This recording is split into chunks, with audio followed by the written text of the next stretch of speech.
yang tidak mau diajak kerjasama tidak apa-apa. Kalau ada yang mau nonton di pinggir jalan, silakan jadi penonton yang baik.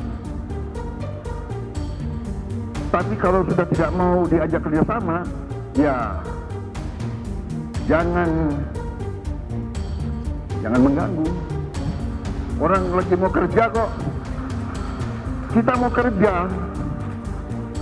kerja.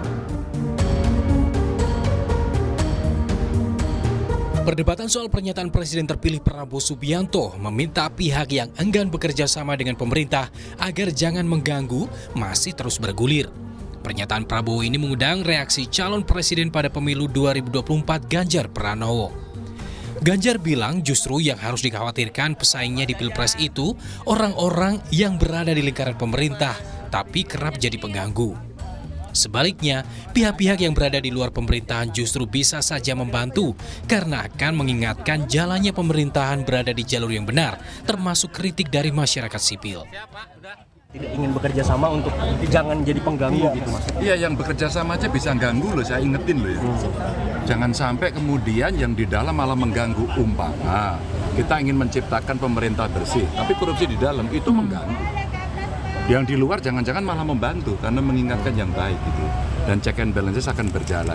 Dan kalau kemudian partai politik katakan tidak ikut di pemerintahan, masyarakat sipil tidak ikut di pemerintahan. Masyarakat sipil bisa loh memberikan catatan-catatan kritis. Jadi kita mesti membuka ruang check and balances itu, tapi betul kalau mengganggu itu artinya destruktif, saya setuju, jangan. Di sisi lain, Ketua Umum Partai Golkar Erlangga Hartarto mempersilahkan jika ada pihak yang tidak ingin bergabung di pemerintahan Prabowo Gibran.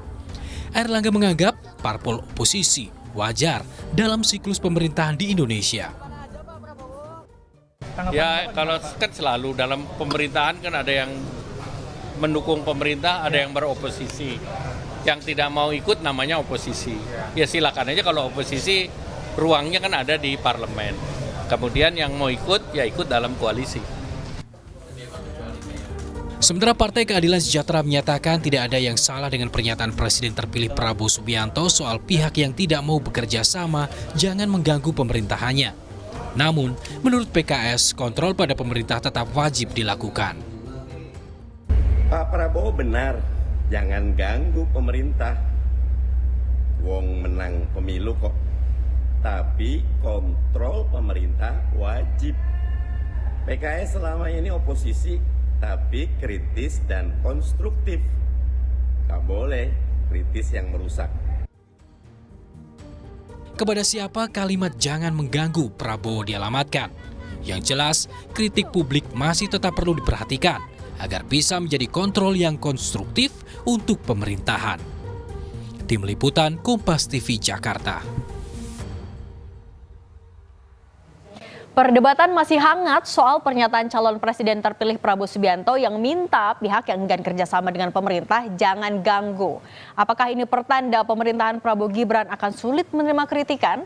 Akan kami bahas bersama Direktur Eksekutif Parameter Politik Indonesia, Mas Adi Prayitno. Mas Adi, selamat sore. Mas Adi, kalau kita membaca pernyataan dari Pak Prabowo jangan ganggu kalau nggak mau kerjasama sama pemerintah, ini dialamatkan ke siapa? Ya, saya kira dua hal alamatnya. Pertama, ditujukan kepada partai politik yang tidak mau diajak kerjasama. Sampai hari ini, kalau mau jujur sebenarnya, kalau membaca gestur politik partai yang sepertinya enggan bekerja sama itu hanya PDIP. Itu misalnya terbukti PDIP sampai hari ini masih menggugat persoalan hasil pemilu di 2024 ini kan ke PT UN. Dan PDIP terus menyerang bahwa pemilu di 2024 ini penuh dengan indikasi kecurangan, penuh dengan kedoliman, dan seterusnya, dan seterusnya. Ini kan jelas bahwa PDIP ini kan menunjukkan bahwa ada intensi untuk menjadi oposisi di 2024 ini dan tentu saja akan berada di luar kekuasaan politik Prabowo dan Gibran. Yang kedua sepertinya juga dialamatkan kepada kelompok-kelompok aktivis, gerakan civil society, kelompok-kelompok pro-demokrasi yang saya kira memberikan masukan dan kritik-kritik tajam kepada pemerintah dan itu sering dilakukan. Oleh karena itu bagi saya pernyataan Pak Prabowo ini sebenarnya semacam warning bagi pihak yang mungkin iman politiknya berbeda tidak mau bekerja sama, beda pandangan politik, jangan sampai justru menimbulkan instabilitas politik yang justru itu kontraproduktif dan bahkan bisa menghambat bagaimana laju pemerintahan 5 tahun yang akan datang itu justru terhambat. Jadi ini yang sebenarnya membuat kenapa diskusi tentang jangan ganggu itu menjadi ramai, Mbak Cindy, karena memang terkesan bahwa kalau ada orang yang mau mengkritik, mau memberikan masukan, itu dianggap sebagai sebuah tindakan-tindakan yang khawatir akan memberikan ancaman dan mengganggu bagaimana proses politik dan bagaimana kebijakan-kebijakan politik pemerintah di 5 tahun yang akan datang justru akan terganggu dan akan terhambat. Tapi bagi saya, sepanjang kritikan, masukan, dan apapun itu judulnya disampaikan dengan cara-cara elegan, beda pandangan, beda pendapat, kritikan, bagi saya bagian dari vitamin dalam demokrasi. Itu bagian dari diskursus yang cukup positif, yang mestinya juga harus diterima dengan lapang dada oleh siapapun nantinya yang secara definitif menang dalam Pilpres ini.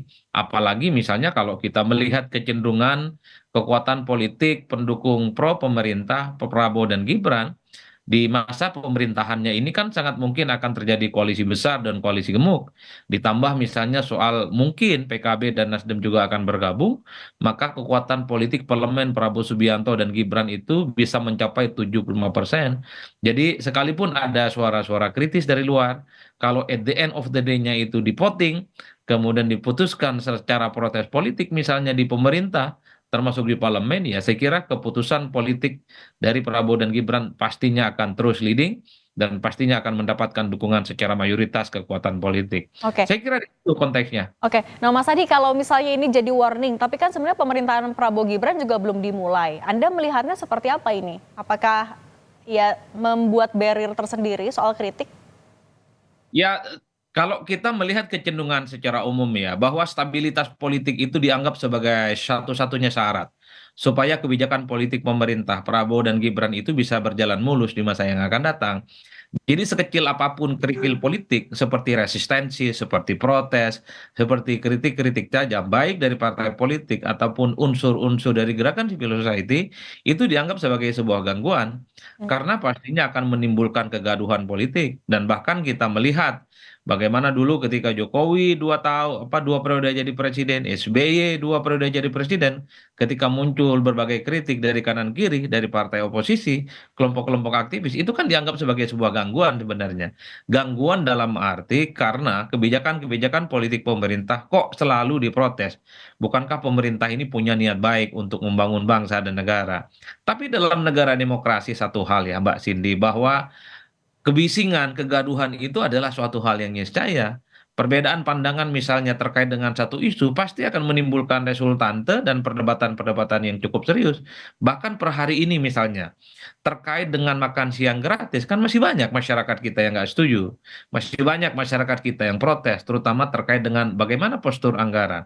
Termasuk misalnya soal susu gratis, kan masih banyak juga kelompok-kelompok yang tidak setuju karena dinilai sebagai sebuah kebijakan yang justru ini akan membebani keuangan negara. Dalam konteks itulah mestinya ketika ada dialektika, ada feedback dan ada masukan terkait dengan kebijakan-kebijakan politik pemerintah, mestinya ini dianggap sebagai masukan yang biasa-biasa saja. Oke, Toh, nah toh Mas Adi. keputusan politik pemerintah itu nanti akan di voting kok di DPR dan mayoritas DPR itu bisa dipastikan ke depan lebih banyak pro Oke. kepada Prabowo dan Gibran. Oke, Mas Adi, kalau Pak Ganjar kan juga udah komen, katanya justru yang suka mengganggu ini ada di dalam pemerintahannya sendiri. Mas Adi membacanya gimana?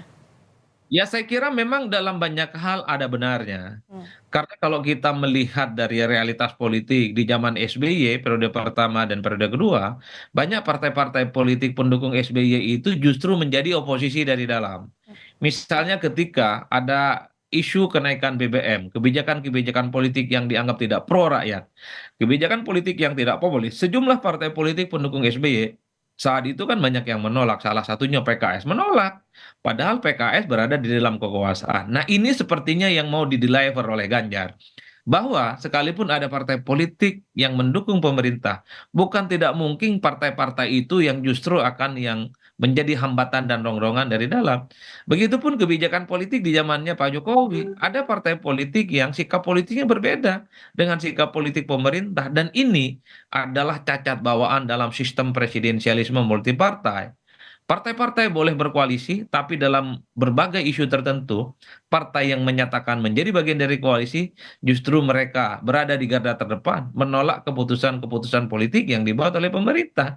Jadi bagi saya pernyataan Ganjar itu ada benarnya, dan ada juga tak ada benarnya. Karena memang hanya dalam jumlah kasus sedikit saja, partai-partai ini seringkali berseberangan dengan kebijakan politik dari presiden. Tapi dalam sistem presidensialisme, seringkali partai-partai pendukung itu tidak bisa ditegakkan tingkat disiplinnya. Dan mereka seringkali justru menjadi bara dalam sekam, menjadi duri dalam daging, yang seringkali justru merekalah yang dari dalam melakukan protes, bukan dari pihak-pihak luar. Oke, Mas Adi, tapi kan sampai saat ini nih PDIP sampai sama PKS belum nyatain secara resmi juga sikap mereka akan di pemerintahan ataupun juga tidak. Anda membacanya gimana artinya posisinya dan juga pernyataan soal mendukung dan juga menolak soal jangan ganggu ini?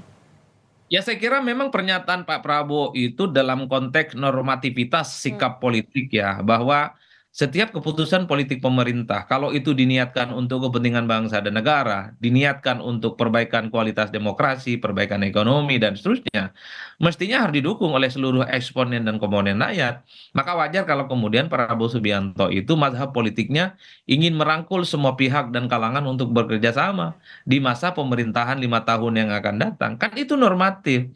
Tapi ingat, dalam logika demokrasi secara langsung, pasti ada pihak-pihak yang berada di luar kekuasaan. Per hari ini, saya membaca kecenderungan PDIP misalnya adalah partai politik yang ingin berada di luar kekuasaan. Oke. Kalau PDIP di luar kekuasaan siap jadi oposisi, saya termasuk yang meyakini akan begitu banyak kebijakan-kebijakan politik pemerintah. Prabowo Subianto dan Gibran akan booming raka, akan mendapatkan resistensi, Oke. akan mendapatkan kritik, akan mendapatkan masukan. Apakah itu gangguan?